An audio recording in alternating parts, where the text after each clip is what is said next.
Bonsoir à tous, vraiment Bonsoir. ravi de vous retrouver. Bonsoir Guillaume. C'est ce que je disais en pré-ouverture avant que le rideau se lève officiellement.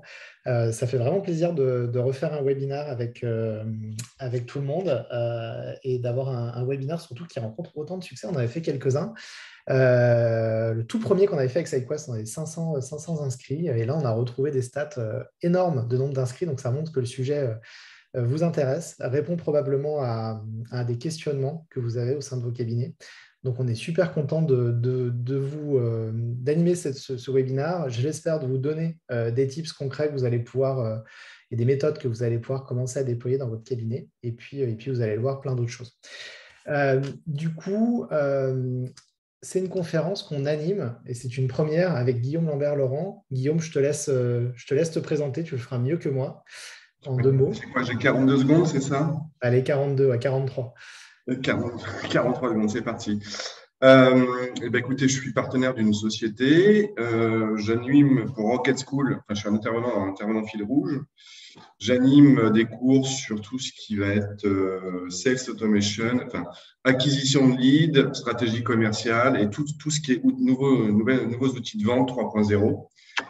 Et j'aide des entreprises à s'organiser, à faire leur stratégie commerciale et à placer tous les nouveaux outils pour justement qu'ils puissent performer au niveau commercial. Ça va, 43 secondes ou pas? Eh ben, ça fait 44, mais c'est parfait. Voilà. Pour l'anecdote, c'est Guillaume nous a été présenté par l'une de vos consoeurs. Et voilà, le monde est petit et on s'est retrouvés dans un déjeuner autour d'avocats à commencer à discuter de ces sujets. Je me suis dit, punaise, mais il faut qu'on fasse une formation et un webinaire ensemble. D'où cette session. Alors du coup, bon, Alexis Devord, je suis cofondateur de SideQuest avec Thibaut, que je pense tout le monde connaît, que beaucoup d'entre vous connaissent. On a créé SideQuest il y a un petit peu plus d'un an et demi maintenant et on attaque notre deuxième année. On a eu plus de 600, entre 600 et 700 clients l'année dernière. Donc, voilà, on est ravis de retrouver la communauté et de pouvoir l'élargir. On va essayer de faire plus de webinars gratuits cette année également pour répondre à vos questions, tester un petit peu les sujets et puis créer plus de liens avec vous. Dans le déroulé du webinaire, bon, on ne les présente plus, on n'est plus au début du confinement. Vous avez tous un chat, d'accord? On est sur Zoom, vous avez tous un chat. N'hésitez pas à interagir sur ce chat, à poser vos questions. Et en fait, on va faire en sorte, en fait, toutes les 10-15 minutes, de prendre un certain nombre de questions avec Guillaume et d'essayer de vous donner des tips, d'essayer de vous répondre et de vous donner des informations complémentaires. Pour introduire le sujet, on va rentrer dans le vif du sujet. Guillaume, la vente 3.0, qu'en penses-tu? Je pense que c'est très bien. Je pense que c'est très bien. Je fais ça depuis des années, donc je pense que c'est très très bien. Ça fonctionne très bien. Voilà. Donc, concrètement, la vente 3.0, et c'est tout l'objet de cette image, et effectivement, c'est un univers d'opportunités et c'est radicalement différent. La vente a changé. Ah, excuse-moi, mais je ne vois pas du tout la présentation, Alexis. Ah, mais voilà, je n'avais pas mis mes slides. Oui. Ça va aider. Voilà, attendez, je vous mets le diaporama en entier. Load. Voilà. C'est pour ça que c'était plus difficile pour moi de te répondre. Tu m'étonnes. Alors, la vente 3.0, Guillaume. Alors, on l'a fait. Alors, la vente 3.0, oui. Alors, vous savez que l'ancien commercial, c'était la personne un petit peu qui prenait son bottin, qui faisait des petites listes, qui appelait ligne par ligne. C'est l'image qu'on a un peu du commercial à l'ancienne. On a tous l'idée de la télévente. Il faut savoir qu'aujourd'hui, maintenant, ça ne se passe plus du tout comme ça. Alors là, on vous a mis une belle référence. Il faut savoir que ça se passe du tout comme ça avec les outils. Auparavant, vous vous souvenez, au début d'Internet, il y avait quelque chose qui se passait, c'était que quand on voulait se faire connaître, on faisait souvent une publication, alors soit dans le Figaro, soit sur Le Point, ou alors vous aviez les bannières sur les sites Internet, qui étaient finalement sur un panel, en tout cas de cibles, très, très, très, très, très large. Et le coût de vos publicités était très, très, très élevé et peu efficace. Il faut savoir qu'aujourd'hui, avec les nouveaux outils, vous avez ce qu'on appelle une granulométrie des leads, enfin de vos futurs leads, des cibles. qui peut être fait sur une rue très précise, sur une profession très précise, sur un type de métier que vous voulez cibler. Voilà. Donc, c'est pour ça qu'on parle d'un univers d'opportunités, car vous allez pouvoir segmenter, voire ultra segmenter vos marchés pour avoir une meilleure performance commerciale. Vous allez découvrir tout ça. On a des objectifs autour de cette vente 3.0. Le premier état d'esprit, et il est plus global en fait que cette transformation en fait, des modes de vente aujourd'hui. Il est aussi propre à la culture de la profession d'avocat et ça nécessite de changer d'état d'esprit. Doublement, parce que, un, la vente change et parce que, deux, c'est quelque chose de contre-culturel de vendre aujourd'hui, encore quand on est avocat. Et donc, l'idée, c'est de réussir à changer d'état d'esprit. Ensuite, on va essayer de comprendre les fondamentaux de cette vente 3.0. Et puis enfin, on va essayer quand même de vous donner en plus quelques ressources que vous pourriez mobiliser pour passer à l'action. On pense à des outils, mais on pense aussi à des méthodes. Et puis enfin, en dernier lieu, il y aura une petite surprise side quest à la fin, avec une petite synthèse et peut-être même un bonus. Vous aurez l'occasion de le voir si vous nous suivez jusqu'au bout. Comptez sur le papier, c'est 1 heure, d'accord, l'intervention. Il est probable, parce qu'on est assez nombreux avec les questions-réponses, etc. C'est assez probable que ça dure un petit peu plus. En tout cas, jusqu'à 19h30, on va être là avec vous pour répondre à vos questions. Et ainsi de suite. Encore une fois, il y a un replay qui vous sera envoyé à la fin, avec les slides, évidemment. Donc voilà. Ensuite, on va essayer surtout dans cette formation de ne pas être comme notre ami Antoine Chéreau, caricaturiste, dessinateur, le présente ici, c'est-à-dire soyez un vendeur exceptionnel et pas une vente. Voilà, on va essayer de ne pas être dans ce schéma-là, évidemment. Et d'ailleurs, j'en profite pour faire un petit clin d'œil à Antoine Chéreau qui fait un certain nombre de caricatures sur ce thème de la vente et d'une manière générale du monde du travail sous forme de caricature. Donc, voilà. Je suis tombé sur ce schéma tout à l'heure, j'étais mort de rire, je me suis dit il faut absolument que je le mette dans notre présentation. Alors déjà, effectivement, on vous le disait en introduction, le premier enjeu, ça va être de changer d'état d'esprit. Et ce n'est pas si évident que ça, de changer d'état d'esprit quand on est avocat, puisque en fait, vous êtes passé par un cursus dans lequel on vous a formé et vous avez acquis un statut d'expert. Et quand vous avez obtenu ce statut d'expert, à aucun moment on vous a expliqué que vous alliez devoir vendre cette expertise. Pourquoi? Parce qu'il y a encore quelques années, ce n'était pas forcément nécessaire, les avocats ne pouvaient pas encore faire de publicité. Mais aussi parce qu'il y a quelque chose de sale autour de ça en termes de perception. Quand je me vends, il y a une dimension un petit peu sale et en tout cas qui reste dans la profession d'avocat et qui fait que ça inhibe un certain nombre de comportements qui pourraient vous aider au contraire à aller vers vos prospects, à partager de manière plus efficace vos expertises et à vous vendre. Alors, et donc du coup, voilà. Et donc on est face à un paradoxe en fait. Ce paradoxe, je suis tombé sur un article que vous avez peut-être vu qui est sorti ce week-end sur la grande précarité que rencontre près d'un tiers de la profession d'avocat, qui a aujourd'hui des difficultés à facturer, qui a des difficultés à trouver des clients. Et évidemment, ça pèse sur le moral, ça participe d'un certain nombre de professionnels qui se reconvertissent, qui changent complètement de carrière en cours de route, et ainsi de suite. Et donc, du coup, évidemment, toutes ces questions-là, aujourd'hui, elles ressortent de manière assez frontale, puisqu'on a les états généraux de la justice, donc beaucoup de professions parlent et traduisent les mal-être et les difficultés que rencontre aujourd'hui la justice, mais aussi tous ces acteurs à exister. Et en fait, c'est un paradoxe. Pourquoi c'est un paradoxe? Parce que quand on regarde en parallèle une enquête récente qui est sortie en janvier 2022, qui a été faite par IFOP, on se rend compte qu'aujourd'hui, 58%, attendez, juste je le relis, 58% seulement des Français ont recours à l'avocat quand ils en ont besoin. Ça veut dire que 42% aujourd'hui n'ont pas recours à l'avocat alors qu'ils en auraient besoin. Donc on se rend compte qu'en fait, il y a tout un pan du marché qui devrait revenir de manière naturelle aux avocats et qui ne leur reviennent pas. 42%, ce n'est pas rien. On ne parle pas de 10%, c'est monstrueux, 42%. Et donc, du coup, il convient de se poser la question un petit peu du pourquoi. C'est-à-dire que d'un côté, on a tout un pan de la profession d'avocat qui a des vraies difficultés, qui est dans une grande précarité.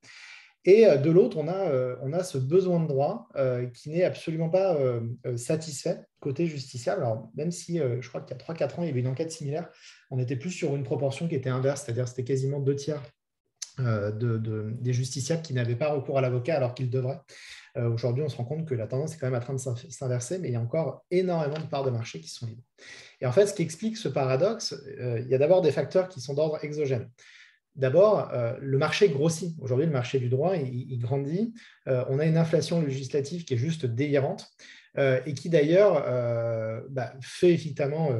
génère évidemment un certain nombre de doutes, de questionnements autour du droit de la part des justiciables, mais génère surtout une incompréhension complète. C'est-à-dire qu'aujourd'hui, quand on est un entrepreneur, quand on est un justiciable non juriste, non aguerri, on est complètement paumé face à la loi. D'ailleurs, même quand on est avocat ou juriste, parfois on l'est tellement ça va vite.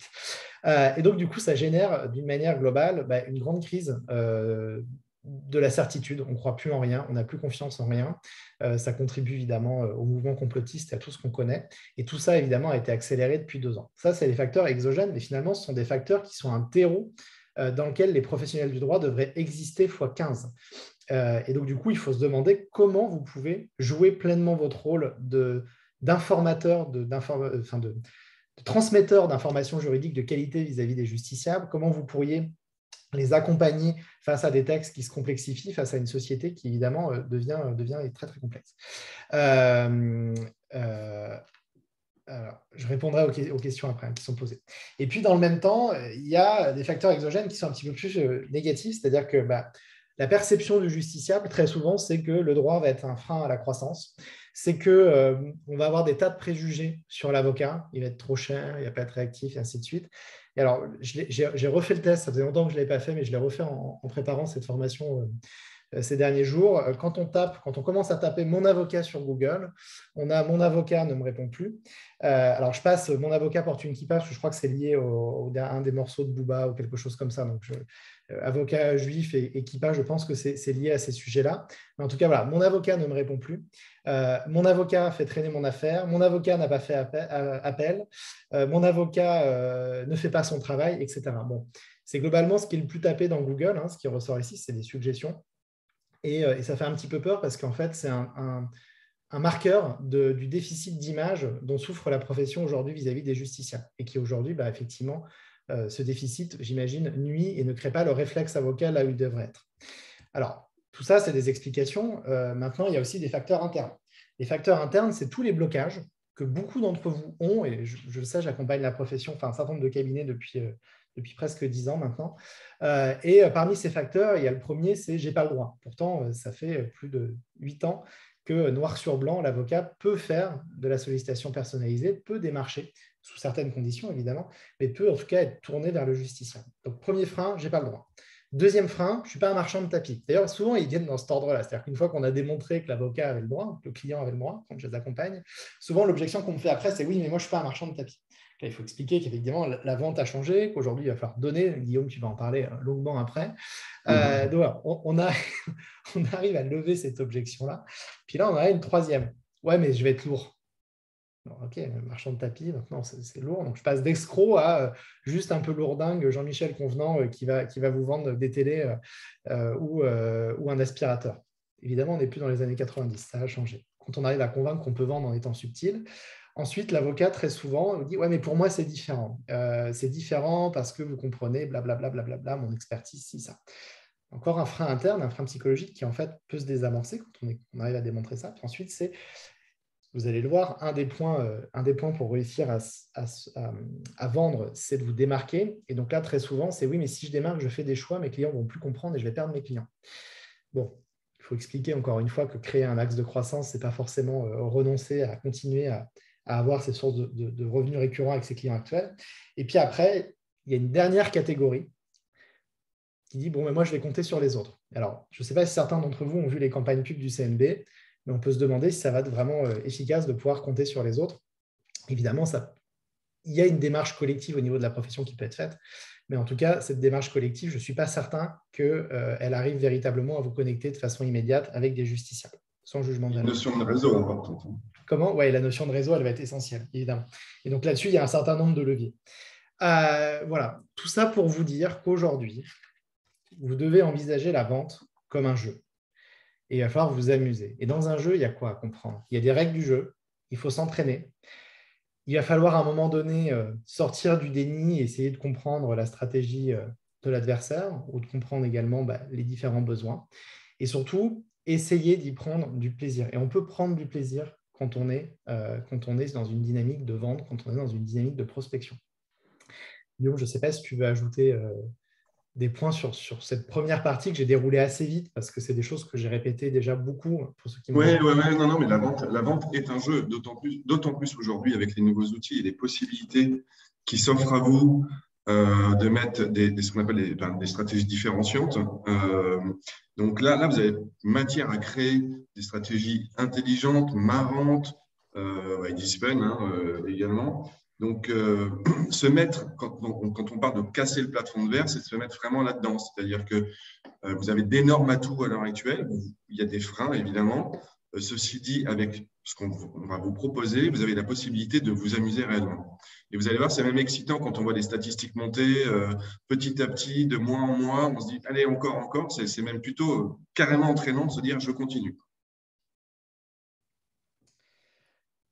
Et ça, il faut réussir à expliquer au jeu. Alors, du coup, si on rentre un petit peu plus, alors déjà, est-ce qu'il y a des questions? Oui, j'en vois une. L'enquête de janvier 2022 cible 58% qui ont eu recours à un avocat en cas de problème de droit. Est-ce que ça vise aussi le conseil? Alors, c'est vrai que je me replonge exactement dans l'enquête. Je crois que c'est conseil et contentieux. C'est une question de Linda Fares. Je crois que c'est conseil contentieux. C'est vrai que je revois exactement dans la démarchage, enfin dans l'enquête si effectivement c'est l'un ou l'autre. En tout cas, si c'est un chiffre qui est global et qui mixe les deux, mais ça, c'est pas forcément objectif, ça n'est qu'une intuition. En matière de contentieux, de toute façon, il y a des tas de procédures dans lesquelles l'avocat est obligatoire. Donc, j'imagine que ce taux va être réduit puisque, de facto, il faut un avocat dans le cadre de la procédure pour pouvoir saisir une juridiction ou être accompagné à tel ou tel niveau, ce qui n'est pas forcément le cas dans le conseil. Donc, je pense que cette stade doit être plus élevée, évidemment, dans du judiciaire et dans du contentieux que dans une phase conseil, mais ça n'est qu'une. Je n'ai pas relu l'enquête en détail, donc ça n'est qu'une hypothèse. Je vais la reprendre éventuellement, je vous la mettrai en lien complémentaire. Est-ce qu'il y a d'autres questions? Non, ça a l'air d'aller. Alors, les fondamentaux.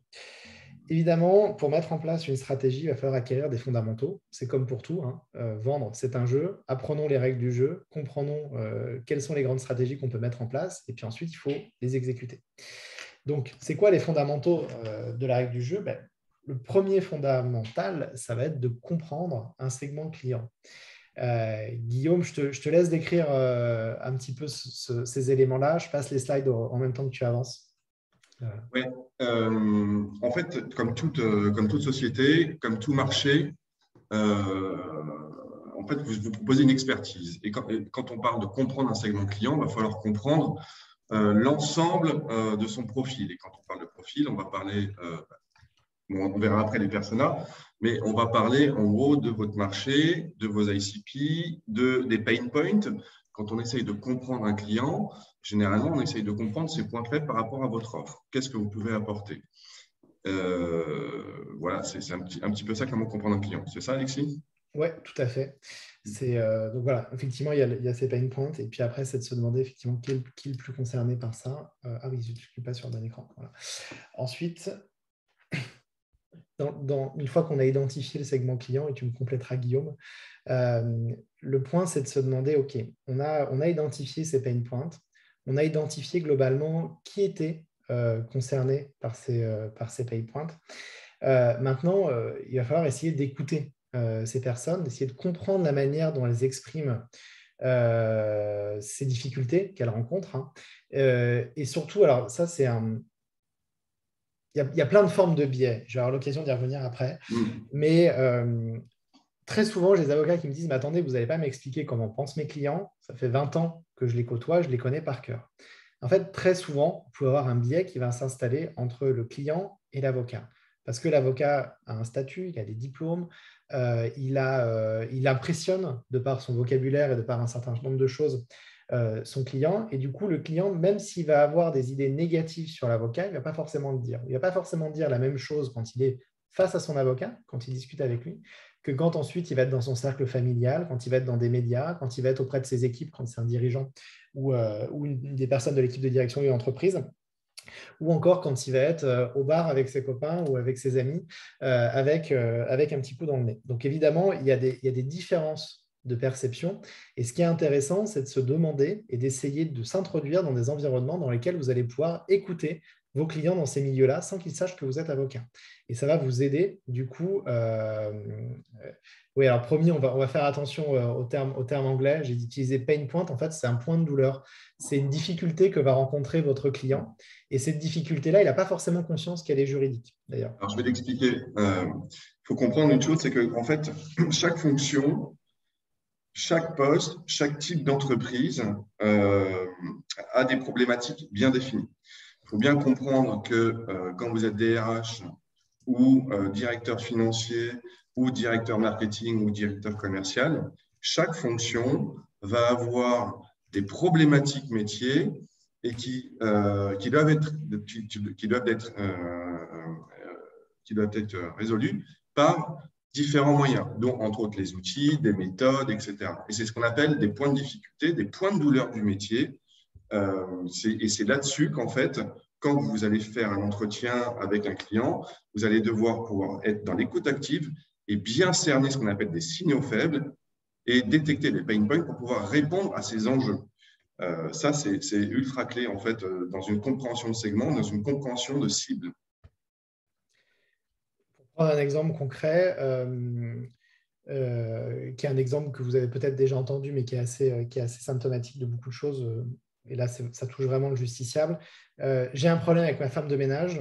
En fait, ça peut être un problème de droit du travail. Mais la manière dont il est exprimé, ma femme de ménage n'est jamais à l'heure ou ne fait pas ce que je lui demande, il n'y a plus de subordination, ça peut poser un certain nombre de problèmes. Mais en fait, ça, c'est un problème de droit. Mais il n'est pas verbalisé comme tel.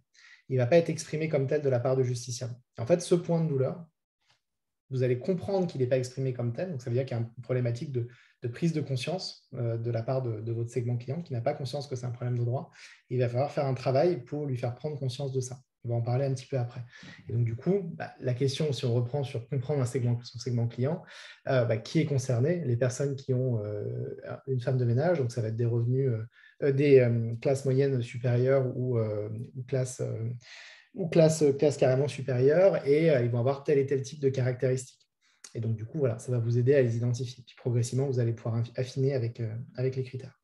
Donc, Alors, du coup, si voilà. tu peux préciser, parce que bon, c'est comme tout métier, un segment client, on considère que le droit en général est un marché. Le droit a plusieurs spécificités, qui vont être le droit des affaires, dans des contrats, etc., etc.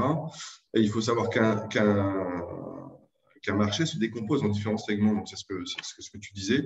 Là, tu étais plus sur du B2C, un petit peu, en tout cas du particulier. Enfin, sur le particulier, sur le professionnel, c'est encore différent. Et en fonction de vos spécialités, vous allez avoir encore un segment qui va être différent. Exactement.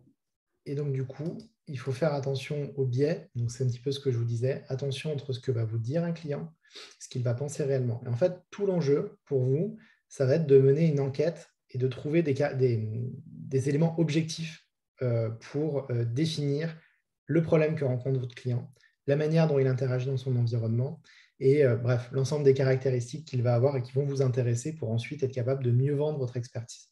Et donc, attention au biais, attention à ce décalage. Et pour ça, menez l'enquête, n'hésitez pas. Vous avez aujourd'hui des groupes Facebook qui vont correspondre, dans lesquels les personnes concernées par votre problème vont avoir tendance à se retrouver. N'hésitez pas à infiltrer ces groupes Facebook. Regardez les éléments de langage qu'ils vont utiliser, la manière dont ils se répondent entre eux. Éventuellement, la manière dont ils peuvent parler de l'avocat quand il est directement concerné dans les problèmes est bien identifiée comme telle. Et tout ça, ça va vous aider à comprendre parfaitement les enjeux de votre segment client et à pouvoir construire des éléments de langage, pouvoir construire une stratégie qui va vous aider à mieux vendre votre expertise. Et on va vous l'expliquer après dans la manière dont vous pouvez vendre votre expertise, tout ce que vous ne pouvez pas faire. Alors, surtout, et je le redis, il y a eu deux, trois remarques sur le fait qu'on utilisait des anglicismes. Surtout, vous nous arrêtez s'il y a un anglicisme qu'on n'a pas défini. Parfois, on fait des efforts et on se les redit en plus avant le début du webinaire. Mais surtout, vous nous l'écrivez sur le chat, immédiatement, on vous explique. Le but, ce n'est pas du tout de vous perdre avec un jargon. Au contraire, c'est que les choses soient le plus claires possible, que vous ayez appris des choses, que vous ayez des concepts en tête en repartant et des concepts simples en tête à mettre en place dans votre cabinet à la fin de ce webinaire. Donc, surtout, vous nous arrêtez au fur et à mesure. Voilà, choisir un segment client. On arrive sur le fameux ICP. Guillaume, je te laisse l'expliquer le détail. Et voilà, bon. ICP, donc là, on est quand même plus tourné sur du business to business, hein, on peut le dire comme ça quand même.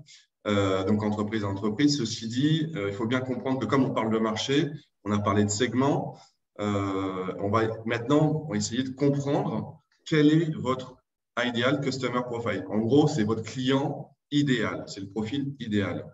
Il faut savoir que ça se décompose selon généralement 4 ou 5 grands critères qui sont la zone géographique, la taille de l'entreprise ou la taille de l'entreprise, le secteur d'activité et le chiffre d'affaires. C'est les 4 principaux, en fait, les 4 principaux critères de l'ICP. Alors, il y en a beaucoup d'autres. Sur du B2C, c'est encore un petit peu différent. L'avantage de déterminer un ICP, ça va vous permettre tout de suite d'avoir une visualisation proche et éloignée de votre marché, mais surtout, ça va vous permettre de se dire à qui je m'adresse en premier, quelle est ma hiérarchie, pour pouvoir détecter là où je vais pouvoir avoir le plus de valeur, pour pouvoir, là où mon offre ou mon expertise répond à ces problèmes le plus facilement possible. Voilà. Du coup, ça va vous aider en fait à prioriser les prospects que vous allez avoir envie d'attirer dans votre cabinet. Vraiment, en fait, cet exercice-là, ça vous aide à prioriser et à gagner en précision dans votre démarchage. Guillaume commençait tout à l'heure en expliquant le web des années 2000 où en fait, on faisait une pub qui était visible de 10 000 personnes de manière indifférenciée. En fait, vous êtes exactement en train de faire le chemin inverse. C'est-à-dire que vous allez définir très précisément qui est concerné par votre problématique. Et aujourd'hui, grâce au web moderne, vous allez pouvoir faire de la vente moderne, c'est-à-dire que vous allez pouvoir vraiment adresser le bon message aux bonnes personnes et qualifier le mieux possible les choses. Pour justement qualifier encore plus, l'idée, ça va être de définir vos personas. Ouais, il y a eu deux questions. La première, c'est que si les clients ne sont que des particuliers, il y a des moyens de les atteindre sur une zone géographique aussi spécifique. Il y a des outils très spécifiques pour ça, entre autres les réseaux sociaux. Vous allez voir qu'avec un Phantom Buster, ou ce genre, là, j'anticipe un petit peu sur le webinaire, mais vous avez possibilité d'aller sur des forums, de regarder, d'aspirer des mots-clés et d'avoir tout de suite, et de pouvoir interagir avec eux. Vous allez voir, il y a des moyens. Et l'autre question, c'était également quels sont les 4 grands critères de l'ICP. Alors, les 4 grands critères de l'ICP, c'est zone géographique, secteur d'activité, chiffre d'affaires, et il m'en manque un, zone d'activité, chiffre d'affaires, secteur d'activité, taille de l'entreprise. Ouais, quand tu te mets en B2B, c'est-à-dire qu'en tant que cabinet d'avocat, ta cible, c'est les entreprises. En tant que B2C, il peut y en avoir d'autres qui vont être la catégorie socio-professionnelle. Ah, tu l'as dit, pardon, excuse-moi. Non, mais vas-y, continue. En fait, Oui, ça peut être la catégorie socio-professionnelle, ça peut être, dès lors qu'on va toucher véritablement à la personne en tant que, pas entreprise ou représentant de l'entreprise, mais en tant que personne, on parle de B2C, d'accord, business to consumer. Dans ce cas-là, on va s'adresser directement à des consommateurs, donc à un justiciable. Et là, on peut aller sur des critères qui sont beaucoup plus fins. Ça peut être des centres d'intérêt, ça peut être des goûts, ça peut être, bref, des tas de critères qui vont vous permettre vraiment d'affiner les caractéristiques de votre ICP. Alors, question, et d'ailleurs c'est une bonne transition, différence entre l'ICP, donc le client idéal, et le persona. Alors, en gros, le persona, c'est la personne à laquelle vous allez vous adresser, votre expertise, à qui en gros vous allez vendre. Vous avez l'ICP qui est un peu votre marché ou les entreprises, et le persona, c'est la personne en gros qui va signer le contrat en général, ou alors qui va dire, ou alors c'est la personne à laquelle vous allez vous adresser directement. C'est la personne cible à qui vous devez communiquer en priorité. Et par la suite, au final, ils deviendront au final vos ambassadeurs. C'est les personnes clés de l'entreprise. Il faut savoir que quand on fait une segmentation de marché et quand on réfléchit à son offre, à ses expertises, vous allez devoir, dans votre stratégie, réfléchir en fonction de la taille de l'entreprise, si c'est une PME, une TPE, etc., ou si c'est une start-up, ou si c'est un grand groupe. Alors, je parle spécifiquement du B2B, business to business. Business to consumer, enfin, business to particulier, c'est encore différent. Mais vous allez devoir réfléchir à 2 choses. C'est-à-dire que à qui je m'adresse. Donc, vous allez avoir les décideurs, c'est ceux qui signent, et les influenceurs, c'est ceux qui auront la capacité à terme de dire à leur direction, oui, nous avons une faiblesse à ce niveau-là, et qui va être en capacité d'influencer ces décideurs-là. En gros, les signataires des contrats. au sein des entreprises. Donc, la différence, c'est que l'ICP, c'est un type d'entreprise sur une zone géographique et les personas, c'est ce que vous allez trouver dedans. On va y revenir juste après. Donc, évidemment, tout ce travail, en fait, va impliquer de faire des choix. Ça, c'est fondamental et c'est quelque chose qui est difficile. C'est que au fur et à mesure que vous allez définir votre marché type, d'accord, avec l'ICP, puis les différentes personnes qui vont être sur ce marché type et qu'il va falloir être capable de toucher de par votre expertise de manière intelligente, et on va y revenir, bah, ça vous oblige à faire des choix. Et la grosse crainte qu'ont énormément d'avocats, ce qui est normal, c'est oui, mais si je fais des choix, et si j'écris ces choix, et si je commence à engager une stratégie de visibilité autour du fait que je m'intéresse plutôt à tel type de problématiques qui sont rencontrées par tel type de clients ou de prospects, je risque mes clients actuels ne vont pas comprendre et vont partir. Alors, je vous arrête tout de suite sur ça. Si vos clients actuels, et c'est une objection qu'on a très très souvent, si vos clients actuels sont contents de vous et que vous êtes en train de développer un nouveau segment client ou des nouveaux points d'expertise juridique que vous souhaitez mettre en avant pour résoudre les problèmes de telle ou telle catégorie de prospects pour lesquels vos clients ne sont pas forcément concernés, s'ils sont toujours satisfaits de la prestation qu'ils ont avec vous, il y a peu de chances qu'ils aient envie d'aller voir ailleurs. En tout cas, ce n'est pas parce que vous allez faire des choix qu'ils vont aller voir ailleurs. Ouais. Donc ça c'est hyper important. C'est-à-dire que c'est le premier point. Déjà, ce n'est pas parce que vous faites des choix que vous allez perdre votre récurrent avec 5-6 clients que vous avez l'habitude d'avoir, qui vous adorent, et ainsi de suite. Et le deuxième point, c'est que si vous ne faites pas de choix, cette fois, ça va être beaucoup plus difficile pour vous de vous différencier. Et vous êtes sur un marché. Sur ce marché, il va falloir être capable de vous différencier des autres avocats, potentiellement de startups du droit qui veulent proposer des offres, et ainsi de suite. Ouais. Alexis, je vais juste insister sur un point. C'est comme toute action commerciale. Une action commerciale, en fait, c'est de la méthodologie. Donc, il y a des choses précises à faire, à suivre et à mettre en place. Au sein de vos cabinets, alors que ce soit pour les particuliers ou que ce soit pour les entreprises, vous avez ce qu'on appelle des expertises très spécifiques. Il y en a 1, 2, 3. Et c'est ce qu'on appelle, en fait, généralement, des verticales. Ces verticales-là, en fait, vont s'adresser donc à un marché et plus spécifiquement à des ICP et des personas. Et pourquoi il faut choisir? Parce que si dans votre cabinet, vous êtes 3 et que vous avez 4 verticales et que vous décidez de chacun, en fait, si vous décidez de mettre toute votre force sur les 4 verticales, vous allez voir qu'au final, ça va s'éparpiller et le taux, ce qu'on appelle le taux de pénétration de vos offres, vont être très faibles. Vaut mieux faire un premier axe de pénétration sur une verticale. Une fois que vous avez commencé vraiment à engranger du chiffre, on passe à la deuxième, etc. etc. C'est en fait segmenter également ces offres vis-à-vis du marché, appuyer sur une verticale, ça vous permet d'être beaucoup plus performant. Et typiquement, là, on a choisi sur un segment client. Donc là, on comprend ce que sont l'ICP, c'est votre entreprise idéal ou en tout cas votre client idéal au sein desquels vous avez des personas à qui vous allez vous adresser. Donc, de toute façon, c'est écrit, les personas sont des profils types de clients prospects avec qui vous souhaitez rentrer en contact avec des niveaux de priorité différents. Et vous allez voir que c'est pour ça qu'on a parlé d'influenceurs et de décideurs. Et en fonction, en plus de la taille des entreprises, alors je parle beaucoup des entreprises parce que c'est ICP, c'est très entreprise, mais on pourra faire aussi B2C un peu plus loin. C'est très, très important de bien comprendre ces aspects-là parce que c'est la base de tout, en fait, pour commencer à vendre, c'est de comprendre son marché, c'est de comprendre à qui on s'adresse et c'est de comprendre quel est… Alors, parce que là on n'a pas un système, mais les personas, c'est généralement, quand on travaille sur ces personas, ça va très, très loin. On va travailler sur les profils psychologiques des fonctions. Si je vous pose la question suivante, quelle est la différence entre un directeur marketing et un directeur de communication? Quels sont les biais psychologiques? En fait, vous allez voir qu'un directeur de communication, en fait, son rôle majeur, c'est de présenter l'entreprise au monde. Et le directeur marketing, c'est de présenter des produits à un marché. Donc, vous comprenez bien là qu'une fois que vous avez compris ces aspects-là, on parlait des pain points. Donc, les enjeux, les difficultés métiers ne sont pas les mêmes. Et puis, les profils psychologiques et les manières de penser ne sont pas les mêmes. Et quand on s'adresse à des clients, donc à des buyers persona, il faut en tenir compte. C'est bon pour moi. Tu as une question, on dit souvent qu'il faut choisir un seul persona, mais si je comprends bien, on n'est pas forcément obligé d'en avoir qu'un seul, on peut les prioriser. Exactement.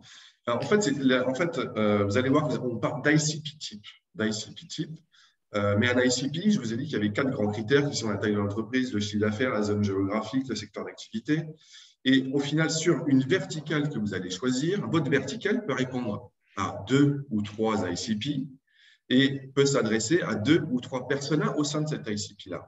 Et généralement, quand on a fait ça, on se fait encore de la méthode, on se fait un tableau, ICP 1, persona 1, 2, 2, 2, quel type de message je dois adresser, etc., etc. Et généralement, on peut avoir plusieurs ICP, plusieurs personas, mais sur une verticale sur laquelle vous êtes très fort. Et donc, du coup, une fois que vous avez bien identifié ces personas, tout l'enjeu, et c'est en ça que la vente 3.0, elle est différente, c'est qu'on ne vend plus en vendant aujourd'hui. On ne vend plus de manière directe en disant « Regardez, j'ai une super offre ». C'est beaucoup plus complexe que ça. En fait, si vous faites ça, vous ne vendez. En fait, si vous faites ça, vous grillez le marché. Enfin, entre guillemets, vous grillez le marché. Vous êtes tous sur LinkedIn. Je pense que la plupart des personnes ici sont sur LinkedIn. Vous avez bien vu que tout le monde fait ce qu'on appelle du content marketing, du social selling. Alors, je sais que c'est des anglicismes. C'est des anglicismes. Donc, on fait en gros du content, fait de l'écrit sur LinkedIn.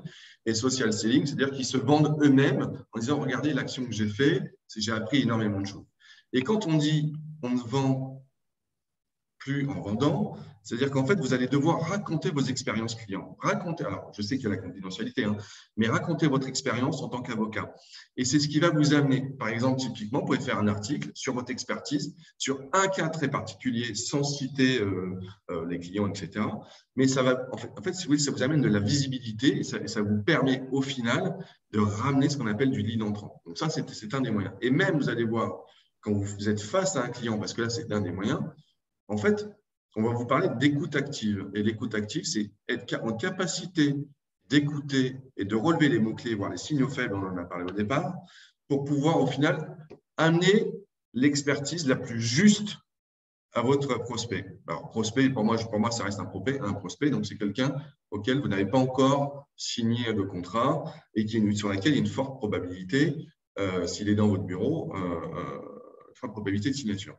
Ceci dit, c'est ça qui est intéressant, c'est que c'est en amenant une expertise, vous allez pouvoir vendre sans vendre. Et généralement, j'ai pas mal de retours d'expérience. Donc, j'ai fait des missions de conseil dans des sociétés et les gens, je leur dis maintenant, parfois, il faut savoir dire non. Si vous ne savez pas faire, vous ne savez pas faire. Donc, vaut mieux dire non et juste vendre pas sur votre expertise. Et en fait, plus vous allez partager cette expertise et plus vous allez la rendre accessible, intelligible de votre cible, plus vous allez réussir à les intéresser. Et quand je dis intelligible, en fait, c'est réussir à amener votre expertise en miroir avec le problème que va rencontrer votre client, avec les fameux pain points du début. Et donc, du coup, en fait, vous allez parler de son point de douleur, de la difficulté qu'il va rencontrer. Et en parlant de la difficulté qu'il rencontre, vous allez progressivement pouvoir amener les solutions qui existent. Et progressivement, vous allez les amener vers votre expertise et donc vers la convention d'honoraires qui pourrait vous signer en tant que cabinet. Mais vraiment, c'est cette dynamique-là de partager. Et plus vous allez partager en prenant soin d'écrire du contenu de qualité et pas en étant brutal et brut de décoffrage, en envoyant des termes techniques et sans vous soucier à aucun moment du client et de son problème. Donc, ça implique d'avoir une vraie prise en compte des enjeux, d'utiliser le vocabulaire de votre client et de raconter une histoire. On ne le dira jamais assez, on parle beaucoup de storytelling. Raconter une histoire qui va les amener vers votre expertise. Alexis, j'aimerais ajouter un dernier point là-dessus. Il faut savoir une chose, c'est que toutes les personnes que j'ai rencontrées, j'en ai rencontré pas mal sur Paris, en tout cas dans la station F ou dans ce monde-là, il faut savoir une chose, c'est que on ne vend pas sur des futurs. Ça. Quand on dit futur, sur des spécificités métiers. En fait, on va vendre sur une valeur ajoutée et réellement une expertise. Donc, en fait, les spécificités du droit, au final, votre client, pour être un peu vulgaire, il s'en fout. C'est comment vous allez lui amener la solution. C'est là-dessus qu'il faut vraiment être en capacité de lui amener un bon discours. On va prendre un exemple. si vous voulez bien. Pour illustrer tout ça, je vais aller assez vite dessus. Vous voyez toujours mon écran? C'est bon, Guillaume, tu me confirmes? Je vois ton truc, Lo, tout à fait, Tu tout vois? à fait. Bon. C'est un exemple qui est lié à une anecdote, mais qui fait un petit peu le chemin que vous pourriez faire. C'est un exemple qui est fictif, ce cabinet d'avocats n'existe pas. Il est créé de toutes pièces et il est créé de toutes pièces en 2020, pendant le premier confinement, où avec Thibaut, mon associé, on est en train de concevoir une formation sur la loi Pacte. Et parmi les différents, donc, loi Pacte, c'est une loi fourre-tout, j'imagine qu'un certain nombre d'entre vous l'ont déjà étudié. Et parmi les sujets de la loi Pacte, il y en a une qui consiste à réformer l'EIRL. Et bon, notre formation a 1 heure sur l'EIRL et comment, en tant qu'avocat, au-delà du droit, je peux me positionner sur les nouveaux modes en lien avec l'EIRL et la loi Pacte. Bon, sujet d'opportunité, hein, je vous le disais, le droit change de plus en plus vite, et ça fait naître des tas d'opportunités, des tas de questions que peuvent se poser les entreprises et les justiciables. Le point, c'est qui aujourd'hui a recours à l'EIRL? Pas grand monde, c'est pas évident que ça. Donc, je suis allé sur Infogreffe. Alors, vous allez voir, c'est fondamental quand vous analysez votre personnage. Je vous disais tout à l'heure, il faut se reposer sur des éléments objectifs. Bah, typiquement, aujourd'hui, il y a de plus en plus de données en ligne et de données parfois en open source à laquelles vous pouvez accéder librement, notamment des données d'État. Et il y a notamment des données sur les formes sociales des entreprises qui sont créées en France. Et donc, j'ai commencé à éplucher, d'un point de vue statistique, quels étaient les secteurs d'activité qui se rattachaient à la forme sociale de l'EIRL. Et là, je suis tombé sur les fast-foods. Alors, je dis, bon, OK. EIRL égale les assureurs. Beaucoup de compagnies interdisent les sociétés. Ouais. Bon, je ne suis pas rentré dans ce type de détails-là, Karine, mais je vais venir, en tout cas, au moins comprenez le raisonnement. Après, il peut être discutable sur certains aspects. Beaucoup de fast-food créent des EIRL. Pourquoi? Parce qu'ils ont besoin de protéger le fonds de commerce du bien qu'ils pourraient avoir dans lequel se passent les choses. Bref, il y a des tas de questions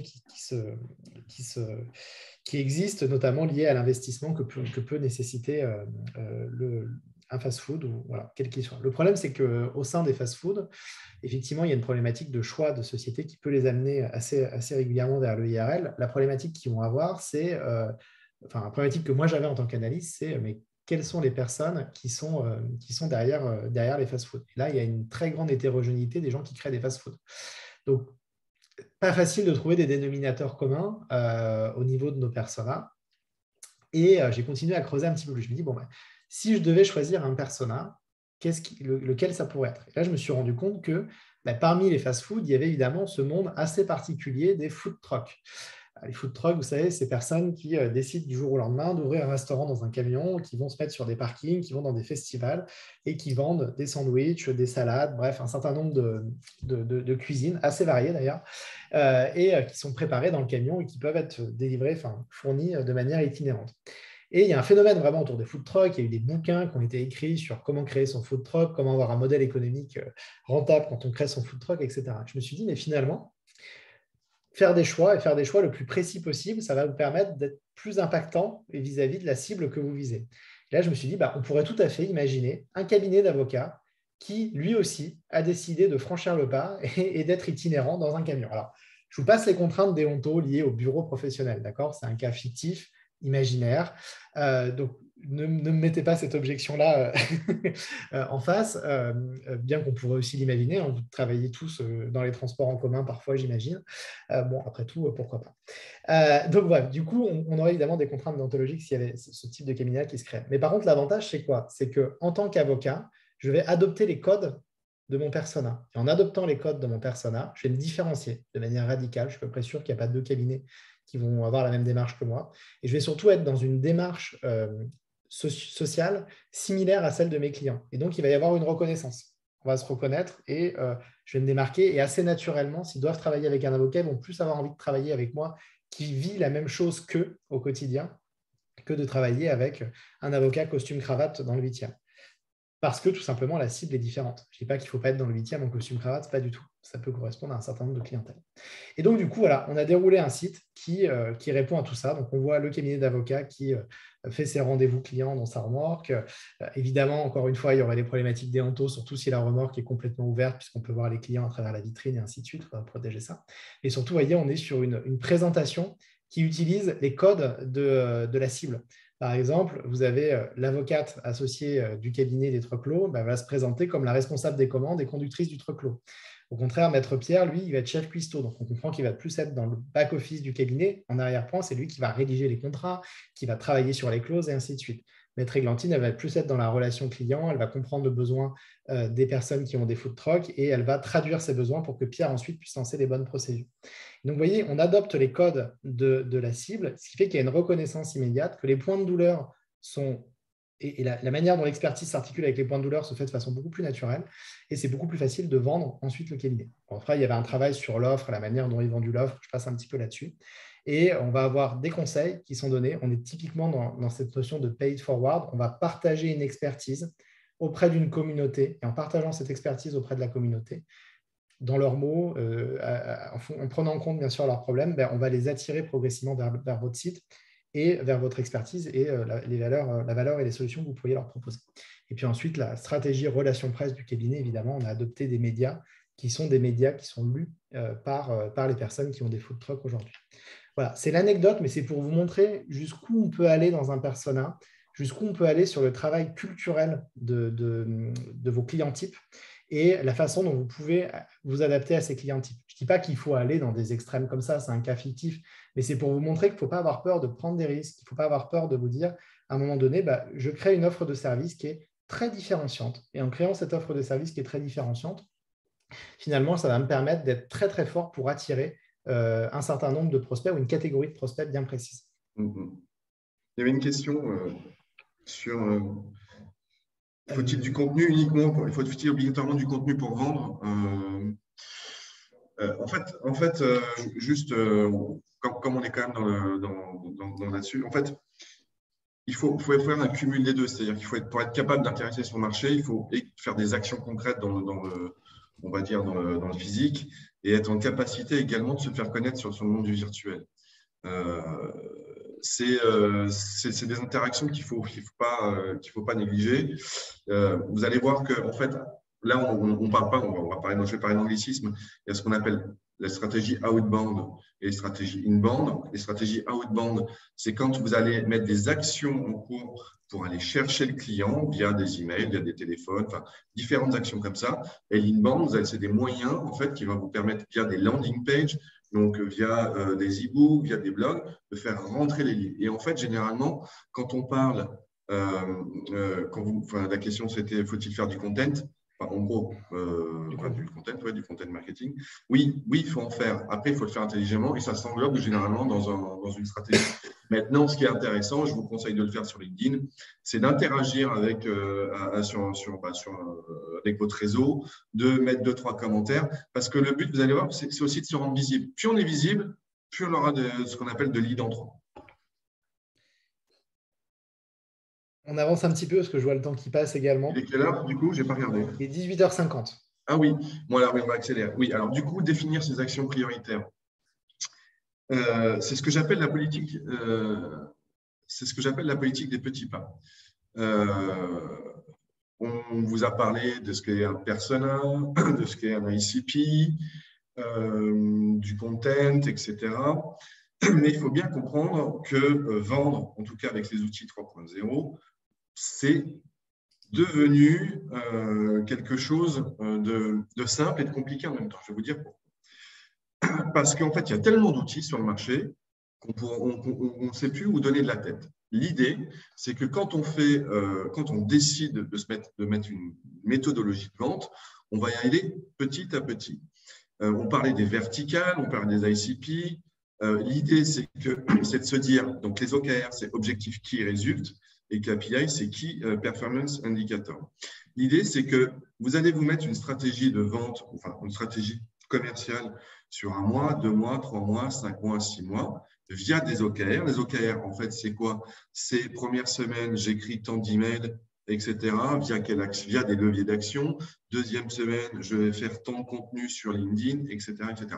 Donc, on définit des objectifs qu'on va suivre automatiquement via des KPIs. Les KPIs, c'est vos statistiques. Pour quelle raison? Parce que si vous mettez en place des actions commerciales et que derrière, vous ne voyez pas ou si ça a bien fonctionné, si ça a mal fonctionné, et si ça a mal fonctionné, pourquoi ça a mal fonctionné, et inversement, si ça a bien fonctionné, pourquoi ça a bien fonctionné. l'intérêt de tout ça, de mettre en ça, et c'est pour ça que j'appelle ça la politique des petits pas, ça ne sert à rien de lancer des grandes campagnes marketing, des grands trucs comme ça. Il faut y aller step by step pour vous permettre justement de pouvoir monter progressivement vos ventes et d'être cohérent avec ce que vous voulez apporter sur le marché.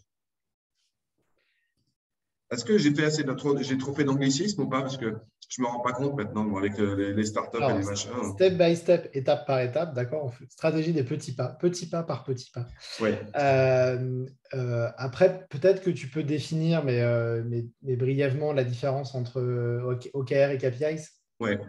Alors, l'OKR, c'est… Avec des termes français, Guillaume. Hein. Challenge. Oui, mais c'est ce que je vais faire. Mais par contre, c'est quand même OKR. Oui. Dans ce cas-là, on change le slide. Moi, je veux bien. Donc, l'OKR, c'est les objectifs commerciaux que vous allez vous fixer sur une période donnée en fonction du temps, en fonction du type d'action que vous allez mettre en place et en fonction des leviers d'action. Donc, en fait, il y a 3 types de choses qu'il faut bien prendre en compte.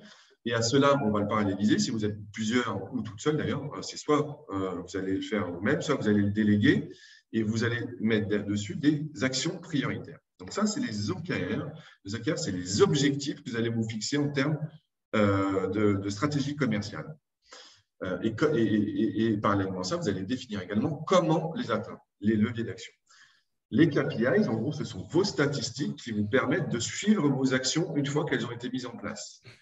Et comme je l'ai expliqué, hein, c'est important de suivre toutes vos actions pour déjà analyser, comprendre que ça aille bien ou que ça n'aille pas bien. De toute façon, on a les 2 sens. Quand ça va bien, on va dire tiens, je vais répliquer, je vais dupliquer en gros cette action-là sur tel type de marché pour voir si ça fonctionne là ou pas. Si ça ne fonctionne pas, pourquoi ça ne fonctionne pas? Ouais, donc, il faut toujours suivre. Alors, en plus, là on vous donne des grands mots, mais en plus, on peut faire des choses très simples avec des statistiques très simples pour pouvoir comprendre et analyser rapidement.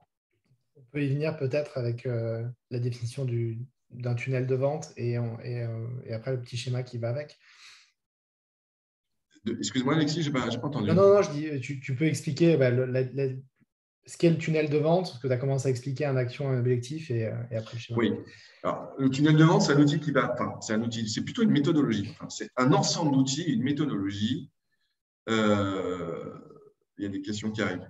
Tu pourras regarder après, Alexis. Ouais, vas-y, t'inquiète, j'y réponds après. Un tunnel de vente, c'est un outil qui va… Enfin, plus qu'un outil, c'est plutôt une méthode qui va vous permettre… Alors là, il y a écrit « Influencer le comportement d'achat des visiteurs afin de les amener à devenir des clients fidèles ». C'est la somme des actions menées lors d'un cycle de vente. Typiquement, un funnel de vente, c'est de votre première action commerciale ou marketing jusqu'à la signature. Ça peut être tout simplement de dire « Je vais envoyer 50 emails personnalisés. Sur les 50 emails personnalisés, je vais avoir 20 réponses. Sur les 20 réponses, je vais avoir 10 appels. Et sur les 10 appels, je vais avoir 2 leads, donc 2 prospects que je vais être en capacité de signer. C'est ce qu'on appelle un tunnel de vente. Ou alors, vous l'appelez aussi funnel. Vous allez voir, vous avez les 2 termes, tunnel et funnel. Donc, c'est l'ensemble des actions que vous allez mettre en place pour pouvoir en tout cas, amener vos clients à signer. C'est ça un funnel de vente. Définir des actions prioritaires. Donc là, on en parlait depuis le départ. Alors, quand on parle d'objectifs, vous avez plusieurs types d'objectifs. Et évidemment, quand on est un jeune cabinet ou alors quand on a un cabinet qui veut se renforcer sur son marché, ou son segment de marché, sur ses verticales, ou alors ça peut être une verticale, là, on a mis un objectif, c'est développer son chiffre d'affaires. Et c'est pour ça qu'à qui on s'adresse. Donc, on a mis persona 1, persona 2, persona 2. Mais ça peut être en fonction de votre expertise, en tout cas de vos offres, de vos solutions. Ça peut être comme persona un directeur juridique, ça peut être un directeur financier, ça peut être etc. etc. Et en fait, quand on a fait ça, donc on a posé « je veux développer mon chiffre d'affaires sur un directeur financier ou un directeur juridique », comment je le contacte et de quels moyens? Donc, je sais que tel persona, je peux le contacter sur le réseau LinkedIn. Je sais que j'ai son email ou alors je peux capter son email et lui envoyer un message. Et mon objectif, en fait, pour développer mon CA, c'est comment je l'atteins. C'est soit je l'atteins via un webinaire, soit je demande un rendez-vous. Ça peut être ça. Ou alors, ça peut être également, j'ai créé des e-books ou alors ce qu'on appelle des e-books avec mon expertise sur un domaine très précis, une nouvelle loi qui va toucher telle chose. Donc, mon e-book, comment je vais faire pour toucher mes personas? Je vais créer une landing page dans laquelle vous allez pouvoir mettre un formulaire sur lequel il y aura votre e-book et vous allez pouvoir diffuser sur les réseaux sociaux, dire allez télécharger mon e-book, voilà, nouvelle expertise, etc., etc. Si vous voulez, voilà, il y a des schémas, il y a des actions à définir en fonction des personas et comment y arriver. N'oubliez pas une chose, c'est quand on parle, enfin, je le dis, je le répète, la vente, c'est plus du bagou. Hein. Alors oui, ça aide, c'est bien de parler, c'est bien de savoir bien parler.